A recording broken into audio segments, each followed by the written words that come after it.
Muchas gracias.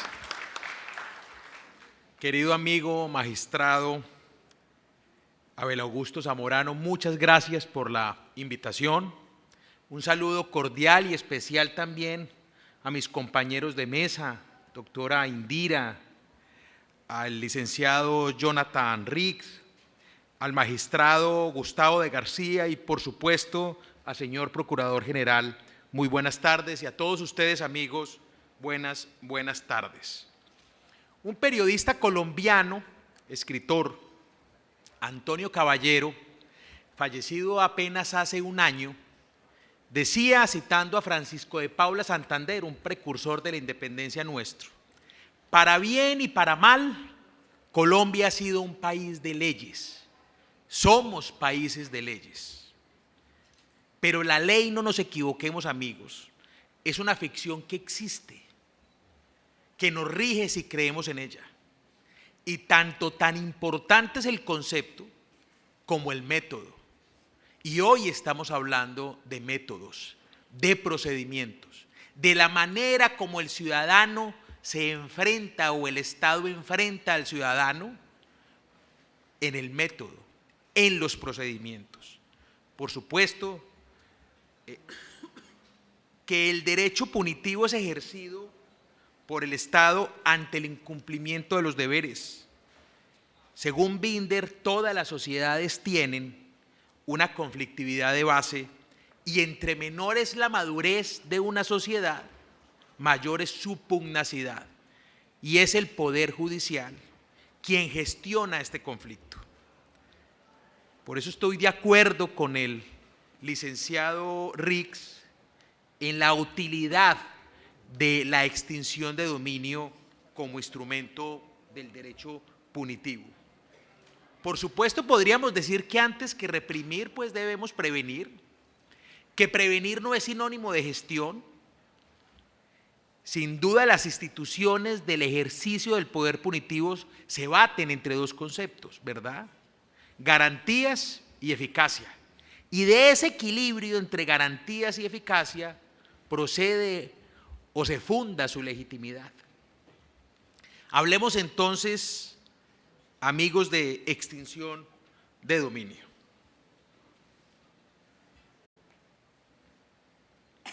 La acción de extinción de dominio es una manifestación del poder punitivo del Estado y nuestra Corte Constitucional colombiana la ha definido como que pretende trazar clara, visible y una decidida frontera moral y jurídica. ¿Para qué? Para perseguir los capitales mal habidos. Se trata de despojar a sus beneficiarios de lo que ha sido fruto del delito. Bajo este contexto, hace más o menos 26 años, la Ley 333 de 1996 surge para privar del reconocimiento de los patrimonios mal habidos a los ciudadanos en nuestro país. ¿Por qué surge? Surge porque para ese entonces nosotros estábamos en Colombia enfrentando los grandes carteles de narcotráfico, los conocidos carteles de narcotráfico. Y entonces, ¿qué sucedía cuando un capo de estos moría enfrentado ante la legitimidad del Estado? Pues que con los bienes y los patrimonios mal habidos poco podíamos hacer porque el proceso penal se terminaba por muerte precisamente de estos personajes.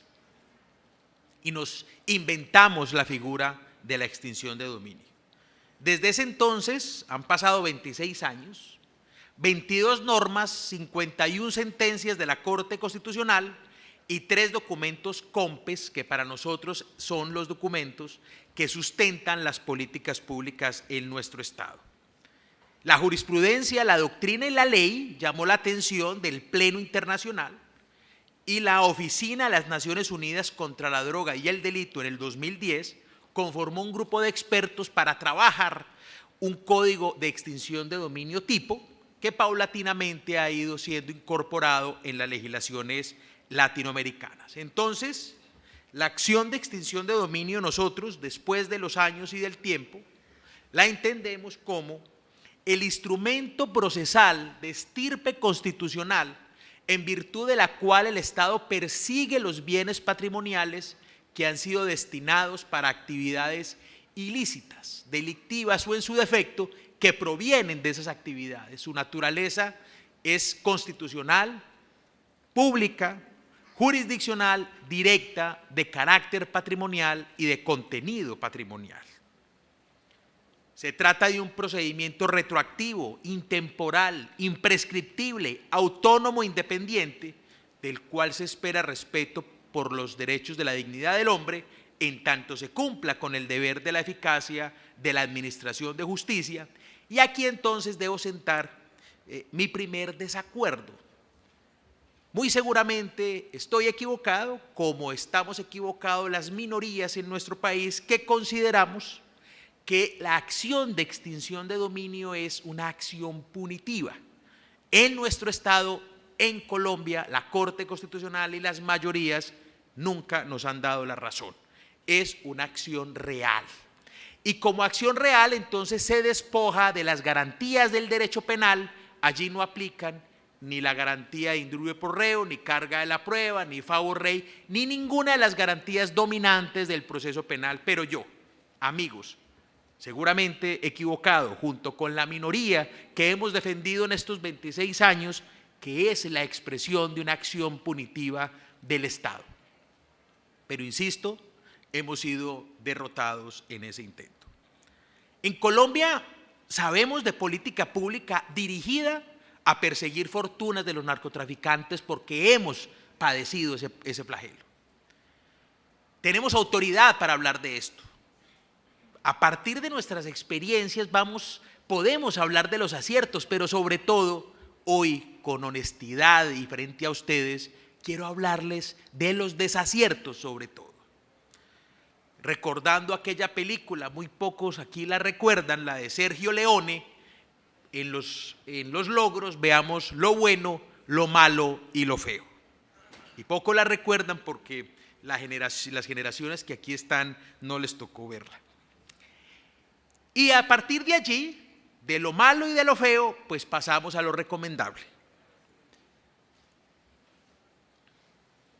Lo bueno, la acción de extinción de dominio contempla 11 causales, por su origen, por su destinación, por su equivalencia. Por su origen, porque la fuente económica es delictiva, criminal, ilícita, de donde proviene el patrimonio. Por destinación, porque el derecho patrimonial se utiliza para cometer el delito. Y equivalencia es porque se persiguen patrimonios lícitos que se han mezclado con patrimonios ilícitos.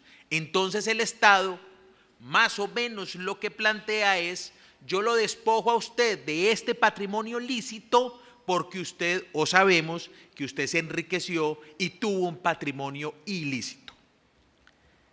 Sin perjuicio de lo expuesto, se entiende que los derechos de terceros de buena fe, exenta de culpa, deben quedar salvaguardados por la legislación, por la acción punitiva extintiva del dominio. Allá entonces, hace 26 años, nosotros incorporamos normas que protegían a los terceros de buena fe, pero esa buena fe no era calificada, era simple, y nuestros amigos civilistas aquí seguramente nos podrán explicar mucho mejor en qué consiste ello. Y al paso de los tiempos fuimos incorporando que esos terceros de buena fe, para protegerles sus derechos, tenía que ser una buena fe exenta de culpa, quiere decir que una buena fe calificada. ¿Para qué entonces el poder punitivo de la extinción de dominio? ¿Para qué ha servido la extensión de sus causales y de procedencia? Lo bueno, sin duda, ha sido disuasiva. Es un arma potente, por supuesto, útil, pero ahora su potencia ha sido también de destrucción masiva de patrimonios, ilícitos, pero también lícitos. De allí la necesidad de un uso responsable. Mi colega Riggs decía que es útil mientras sea bien administrada, y ahí está la cuestión. Necesita controles y elementos que racionalicen el poder punitivo. Por ejemplo, hace poco en nuestro país, la acción de extinción de dominio se intentó, se adelantó contra vehículos que participaron en una protesta social, en la desobediencia civil. Eso sin duda es un exceso del uso de la extinción de dominio, es un abuso por parte del Estado. No son argumentaciones empalagosas de este invitado en este foro tan importante, son cuestiones de la vida real. Apenas hace un año, 2 años, estábamos cuestionando públicamente que la extinción de dominio hubiera sido usada para enfrentar la protesta social y la desobediencia civil, extinguiendo el dominio de vehículos que participaban en una protesta constitucionalmente protegida. Entonces sí, ha sido útil, por supuesto, pero también ha sido útil para otra cosa. Erradicamos la ignorancia deliberada o el desconocimiento provocado. Nunca lo llamamos así, pero al final eso fue lo que logramos. Recuerden, amigos todos, la ignorancia deliberada o el desconocimiento provocado como aquel concepto donde hay sospecha razonable, capacidad y deber de informarse y el ciudadano mira a un lado. Nosotros, en virtud del proceso de extinción de dominio, bancos, inversionistas de los negocios inmobiliarios, por ejemplo, nos tocó superar los presupuestos de la ignorancia deliberada, porque si se perseguían los bienes de los terceros de buena fe, exenta de culpa, cada tercero de buena fe debía demostrar que había actuado con la debida diligencia. De modo que sí, ha sido útil también en este aspecto. Financiamiento de programas estatales. De acuerdo a las cifras, en el 2015 y 2021, la Sociedad de Activos Especiales, entidad encargada de administrar los fondos de rehabilitación, inversión social y lucha contra el crimen, en sus siglas FRISCO, cuenta que le han ingresado no menos de 570 millones de dólares para financiar procesos contra políticas públicas contra el crimen. Pero ojo, amigos, colegas, profesores, el manejo de los bienes ha sido una pesadilla en el entorno normativo colombiano y en la realidad colombiana. Primero nos inventamos la Dirección Nacional de Estupefacientes y hubo que dinamitarla porque no sirvió. Después nos inventamos la SAE. ¿Y qué piensan ustedes que ocurrió? Que también nos va a tocar dinamitarla, porque apenas hace 2 o 3 días el señor presidente Petro junto al fiscal general de la Nación armaron una mesa técnica para enfrentar la pérdida de miles y de miles y de miles de bienes en la Sociedad de Activos Especiales. De modo que si ustedes, licenciado, señor procurador, todos ustedes encuentran la manera de administrar los bienes de una manera eficiente, por favor, háganoslo saber. En Colombia se han producido 2 formulaciones de política pública, el COMPES 2351 de 2003. Dispuso el uso de normas para actualizar la gestión de la administración de bienes, y este año el COMPES 4089, que consiste en el Plan Nacional de Política Criminal. En este sentido, y desde un análisis meramente económico, la acción de extinción de dominio también ha sido útil para proveer de fondos con todo el déficit en la administración de bienes al Estado colombiano. Hasta aquí lo bueno. Lo malo, el exceso de punitivismo y la demora en la administración de justicia. Fletcher dice, abro comillas, si el derecho es ejercido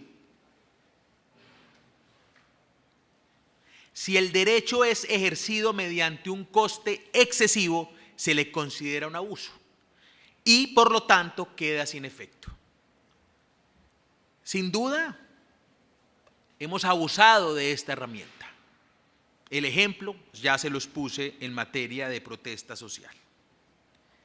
Cabe precisar que el impacto de la persecución punitiva ha generado que los actores empresariales e industriales no participen en proyectos económicos ante el riesgo de que el aparato estatal persiga los terrenos, por ejemplo, propiedades sobre los que se desarrollan los proyectos. Figúrense ustedes que Colombia tiene 60 años de conflicto, de todo tipo de conflictos: subversión, autodefensas, corrupción y narcotráfico. Durante esos desplazamientos, durante esos 60 años, hay una gran cantidad de activos inmobiliarios vinculados con, de una u otra manera, actividades ilícitas.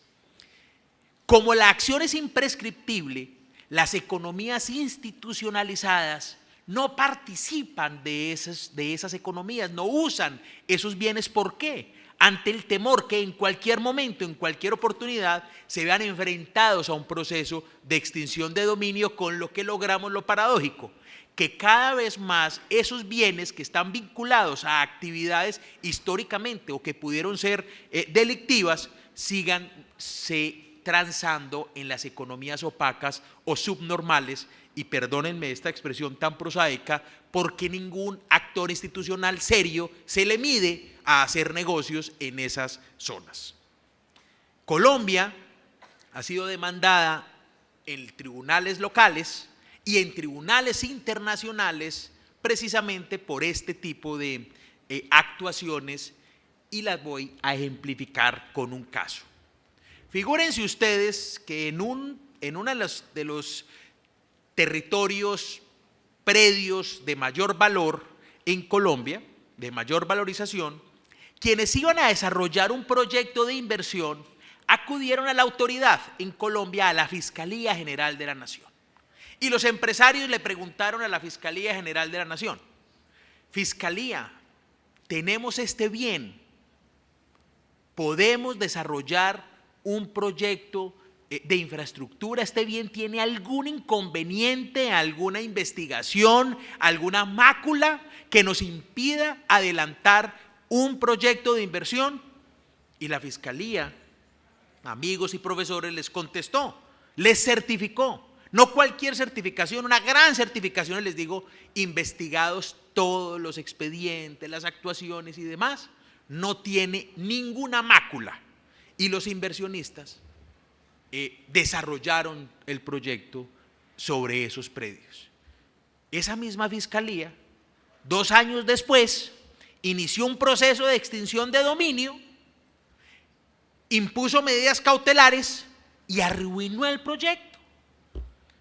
Por eso Colombia hoy está demandado ante el Tribunal de Inversores en Washington, en CIADI, porque los inversores, con toda la razón, han planteado: pero si nosotros previamente le preguntamos a las autoridades colombianas que si podíamos hacer negocios en esos predios, nos dijeron que sí, que no tenía mácula, y hoy esas mismas autoridades nos bloquearon el proyecto, impusieron medidas cautelares y nos arruinaron el proyecto. Porque nosotros, litigantes, podremos decir, pero se pueden defender, pueden pasar el tiempo y demostrar su derecho y no sucedería nada con su inversión. Sí sucede, porque el mundo funciona de una manera.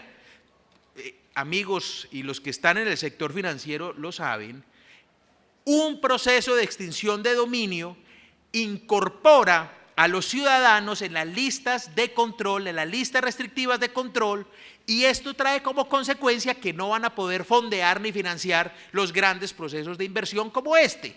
Y para eso no necesitan ni sentencias ni medidas de aseguramiento, solo una gran investigación por extinción de dominio. Entonces, ese ha sido un problema, ha sido malo. Retardo en la administración de justicia es un problema estructural latinoamericano, es decir, todos los que estemos en estos foros vamos a sufrir, digamos, la misma frustración, pero tenemos que plantearla naturalmente. Es un esquema procesal, el nuestro, escritural, similar al proceso tradicional del derecho civil, con la ritualidad propia de un expediente, sin la existencia de figuras de depuración documental o de controversias propia de los escenarios de oralidad. La Fiscalía procede en muchas ocasiones contra 60, 70, 80 derechos patrimoniales, y eso implica que se vinculen igual número de personas jurídicas y naturales a los expedientes, a veces 2 o 3 personas, bancos, entidades públicas, dueños o beneficiarios de certidumbres. Entonces se vuelven expedientes de 100, 150 personas con derechos para ejercerlos dentro del litigio, y ustedes se alcanzarán, si aquí hay algún secretario de despacho judicial, imagínense ustedes la pesadilla que resulta notificarle a 150 partes en un proceso. Hay una ausencia de jueces. Las leyes han prometido que vamos a aumentar la planta de jueces que van a administrar los procesos de extinción de dominio, pero tenemos 12 jueces para 50 años de conflicto, para todo el país que conocen los procesos de extinción de dominio desde hace 26 años, y una sola sala de apelaciones de 3 magistrados.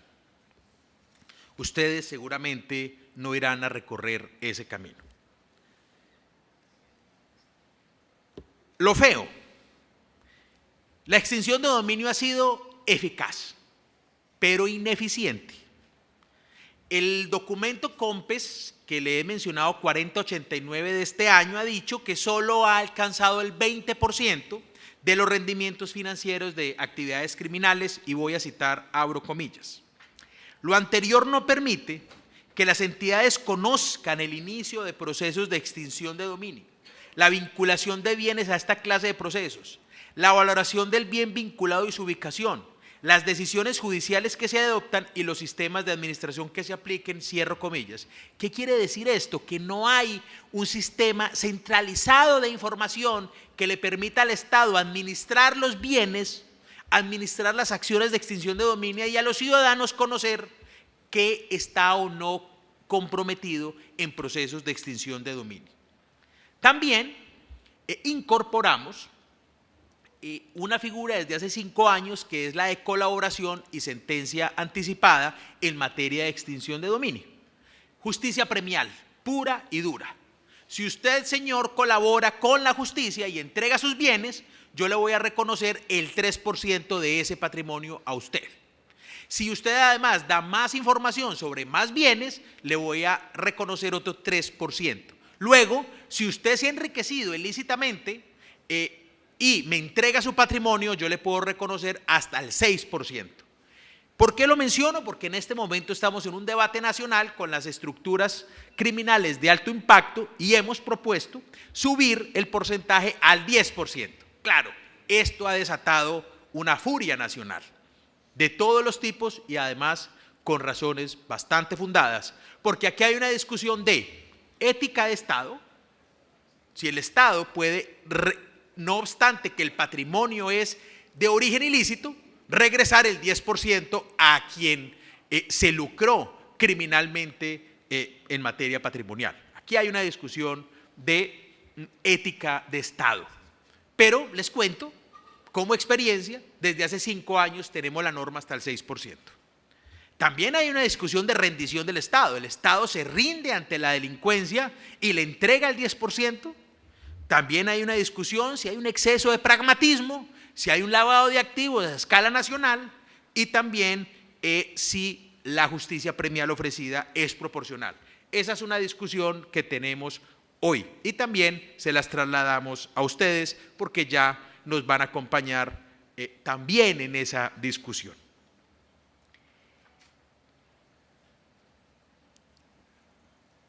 Hay una sentencia, la sentencia C327 del 2020 de la Corte Constitucional Colombiana. Esa es una discusión de hace apenas 2 años y frente a los terceros de buena fe. ¿Qué pasaba con los terceros de buena fe exentos de culpa? ¿Qué pasa con ellos? Pues que tienen que demostrar su buena fe en los procesos, lo cual, digamos, genera unas conversaciones, un diálogo y un método, un esquema que ha sido deficitario con el Estado. La Corte Constitucional puso en el lugar 3 cosas, la Corte Constitucional colombiana. Lo primero, dijo: la acción de extinción de dominio procede sobre bienes lícitos solo cuando estén en el mismo patrimonio de quien se enriqueció ilícitamente. ¿Qué significa esto? Recuerden ustedes la figura de los bienes equivalentes. Entonces, el Estado a un tercero en persecución de bienes equivalentes, al tercero también le perseguía sus bienes lícitos, porque estaban contaminados por las conductas en precedencia de esa persona que se había enriquecido, por ejemplo, ilícitamente. La Corte Constitucional dijo, no, señor, ustedes patrimonios lícitos solo persiguen cuando estén en cabeza de aquel que se ha beneficiado de manera directa de un incremento patrimonial criminal.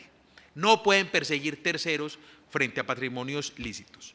Las actividades ilícitas de los anteriores propietarios no son oponibles a terceros adquirientes de bienes lícitos, ni se puede exigir al particular hacer estudios personales que excedan sus capacidades. Muy importante, porque nosotros hemos llegado hasta el extremo más adverso frente a un ciudadano tercero de buena fe, porque le exigimos que tiene que hacer o que tenía que hacer investigaciones incluso más allá de las que el propio Estado era capaz de hacer.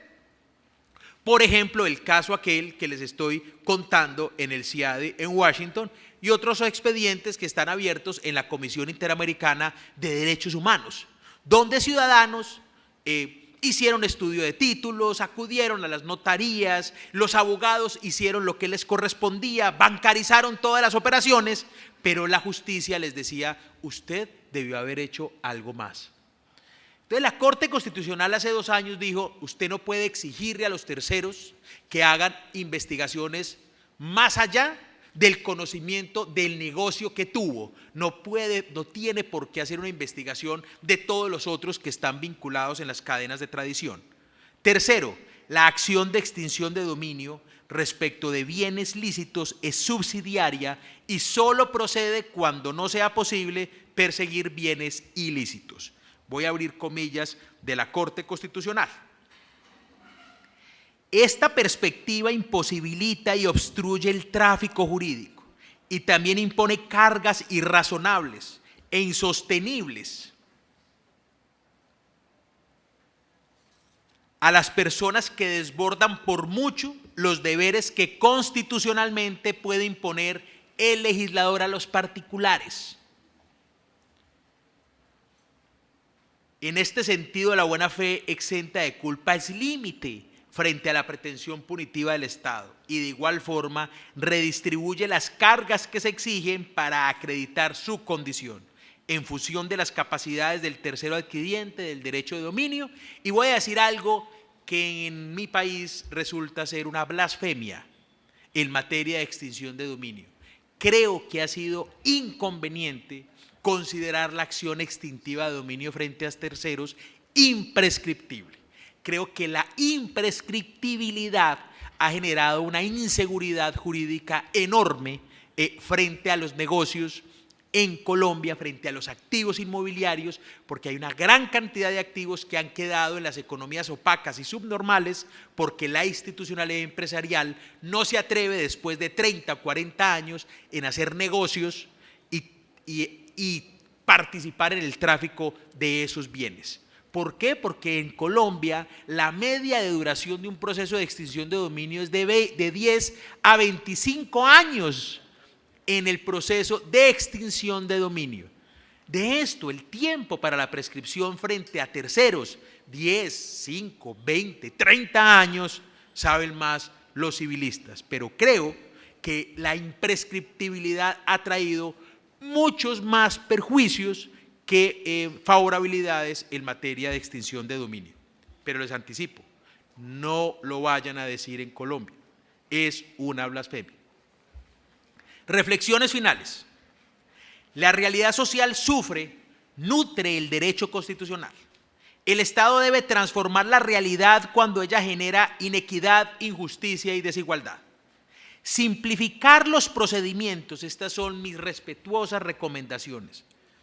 Es una buena manera de hacerlos más eficientes, pero no adelgazando garantías, sino concentrándose en perseguir los bienes asociados a los objetivos de alto valor. Exclúyanse desde el inicio a todos los terceros de buena fe con base en lo declarado, en nuestro caso, por la Corte Constitucional. Que la extinción de dominio sea un arma de no sea un arma de destrucción masiva, sino una herramienta punitiva, inteligente y de precisión. Solo de esta manera podremos enfrentar los retos del mañana que ya son los de hoy. Por ejemplo, hace poco el Banco de la República, nuestro Banco Central, ha venido evaluando la existencia de las criptomonedas como activos digitales. Hoy nuestro regulador, la Superintendencia Financiera, ha conformado cajas de arena, sandbox, para ensayar cómo se negocia con estos activos digitales. ¿Cómo va a operar la acción de extinción de dominio para enfrentar el lavado de activos en las criptomonedas, en estos activos digitales? ¿O cómo llegaremos a la extinción de dominio del arte digital, o más conocido como NFTs? Por eso la figura, el instrumento de la acción de extinción de dominio debe ser hoy inteligente, precisa y en relación con objetivos de alto valor. No caminen en ese sentido el camino que nosotros hemos recorrido usando la extinción de dominio como un arma de destrucción masiva de patrimonios. Los tiempos de herramientas punitivas, para bien o para mal, de manera masiva, cumplieron su propósito. Aboguemos hoy, insisto, en herramientas normativas de inteligencia y precisión. Antes de despedirme y darle las gracias de nuevo al Instituto Colombo Panameño de Derecho Procesal, a todos ustedes, porque hoy viernes están prestando atención a estas reflexiones, y a mis compañeros de mesa, permítanme recordar al gran Luigi Ferrajoli, que citando a Bacon dijo: es cruel atormentar el texto de las leyes para que éstas atormenten a los ciudadanos. Muchas gracias.